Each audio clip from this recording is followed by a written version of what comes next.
Mimi nilisikia muungwana mmoja hapa alikuja akaongea.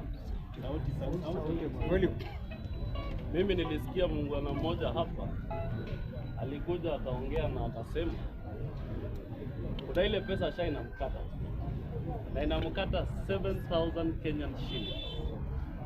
Na out of the 7,000 shillings anasema wale ambao ni wa kipato cha chini hawafaidiki kwa hiyo pesa mingi ambayo yeye anakata. Lakini if you see in the SHA rollout system, then you can identify that they are 4.5 million Kenyans who are depending on the primary healthcare system for them to be treated free of charge. What do I mean free of charge? And what do I mean primary healthcare? The primary healthcare systems are those hospitals between level 1 and level 3. Those are the ones that we call primary healthcare. And we have 4.5 million shillings. Not 4.5 million shillings, but 4.5 million Kenyans who are being catered for under the primary healthcare system for free. So if you are deducted 7,000, another one is deducted 10,000, don't come here, stand and misinform these members, because everybody is being catered for. Your 7,000 is catering for someone who does not have an employment. Your 10,000 is catering for someone who depends on food. It is called hand and mouth of food. How is it called? Hand to mouth. Second thing, last week there was a member of parliament who was the talk of the town through his empowerment program. And let us talk about good things. Let us just talk about good things wholeheartedly, without involving politics, without involving enmity, and without involving people who are so much bored with other people, and the people who are so much guilty of anything. You saw the other day the Kapsaret lawmaker ensuring that the people of Kapsaret have got what they have got, to ensure that it can upwork them empowerment-wise. Because when you have 100 motorbikes, when you have posho millers, when you have the machines that can cook what is so-called chips, when you can have even there were so many equipments that benefited the people there. And then I saw a fellow, someone who has no office and had some other time, called Wamunyoro, and he was speaking na anasema ati rais ametuma watu wanapeleka vitu mzuri mzuri huko, alafu akienda Mount Kenya anapea watu maharagwe, mahindi na michele. And there was a time, for the record, when Rigathi Gachagua was the deputy president himself, he stood somewhere in Kiambu.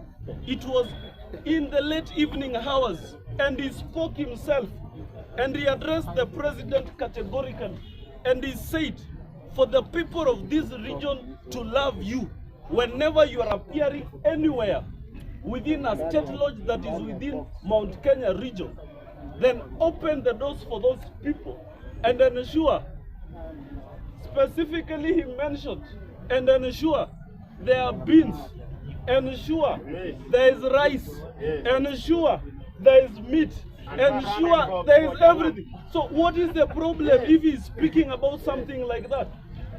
If he prophesied that for his own people when he was a deputy president, what is so different that is coming now to tell the people that the people of Mount Kenya are being taken for small things, and yet he is the real person who took the people of Mount Kenya to that direction. And these are leaders that some of you believe in to liberate this country.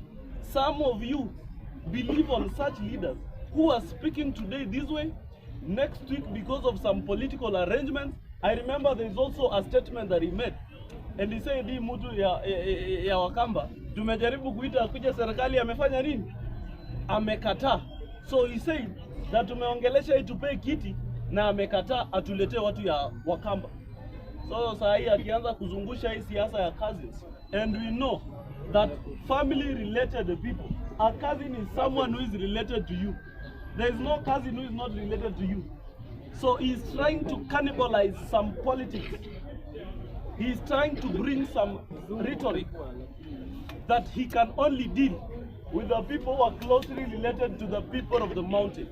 But Kenyans have denied that way. In 2027, people are going to vote. We are not going to vote cousins versus cousins. We are going to vote good governance versus cousins. We are not going to buy that rhetoric. We are not going to buy it at all.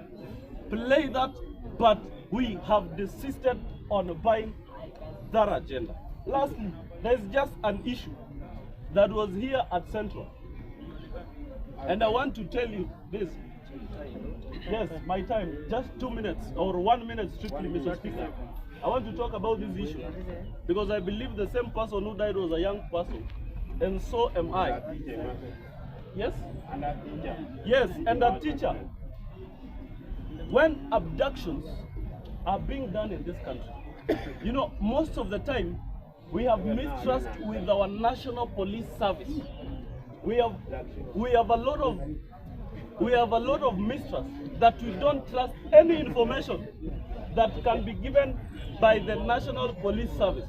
We have the police. We know that the police are going to do anything within their means to disclose to the Kenyan people and to the public the cause of whatever happened to one Albert. If the police can unravel a person who can abduct himself, that can show you the seriousness of our National Police Service. At the end of the day, this matter will be adjudicated and the cause of this issue will be resolved. So we are sending our condolences to the family, and we are telling the National Police Service, in the same speed that they used the other time, to ensure that they unravel the person who abducted himself. Let them use the same energy, the same speed, the same gusto to ensure that justice is brought to that young man. And let us stop playing politics, cheap politics about whatever had happened. I was not there when that person was being jailed or was enclosed in somewhere. Neither were you. And if the people there are trying to give the information, we are letting up the National Police Service to have everything and ensure that everything is brought on board. Thank you so much, honorable members. Thank you.